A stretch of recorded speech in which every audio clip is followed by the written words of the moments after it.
Stat stat মানে STAT, সবকটাই capital, S capital, T capital, A capital, T capital.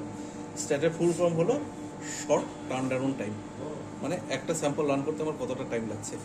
তো stat বলতে বোঝায় যার টার্নঅ্যারাউন্ড টাইমটা কম হবে, মানে কোনো স্যাম্পল ধরেন আর্জেন্ট স্যাম্পল আছে, সেটা রান করার জন্য আমি এটা ইউজ করি, ঠিক আছে। এবার কি হয়, এর দুটো ফাংশন হয়। এক হচ্ছে আপনার মেনটেনেন্স করার সময় এটা ইউজ হয়, আর 2 নম্বর হচ্ছে আপনার কোনো স্যাম্পল যদি আর্জেন্ট থাকে তাহলে আমি এখানে রান করতে পারি। তো ধরেন মনে করেন এখানে অনেকগুলো র্যাক আছে, অনেক স্যাম্পল আছে, তো তার মাঝখানে কোনো একটা এমার্জেন্সি স্যাম্পল এসে গেলো, তখন আমি এখানে যদি রান করে দিই, তো এখানে যত যত স্যাম্পল আছে সেগুলো সব আগে এটাকে পাস করে তারপরে এগুলো করে দেবে, ঠিক আছে। তো এটাও সেন্সর দেওয়া আছে, এখানে একটা সেন্সর দেওয়া আছে, এটা যখন খোলা হবে তো ওই স্ট্যাট বলে যে লেখাটা আছে ওটা লাল হয়ে যাবে, তো এটা হলো সেন্সর। এর ভিতরটাও ঠান্ডা থাকে, আর এর ভিতরেও একটা বারকোড স্ক্যানার থাকে, ঠিক আছে।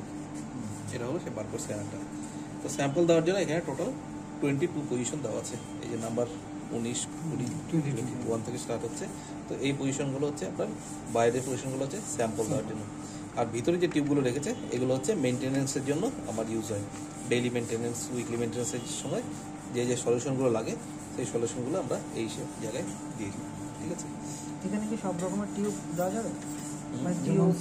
হ্যাঁ, বারকোড থাকা বা এরকম খাপ সব দেওয়া যাবে, ঠিক আছে। তো এটা আমরা যখন অপারেশন করব আমরা এরকমভাবে খুলবো না, আমরা এই ডোরটাকে খালি ওপেন করব, ঠিক আছে। এই ডোরটা ওপেন করে করবো, যে পুরোটা আমরা খুলে বের করবো না, ঠিক আছে। এবার এই যে লাইটটা আছে এটা হলো ইন্ডিকেটর লাইট।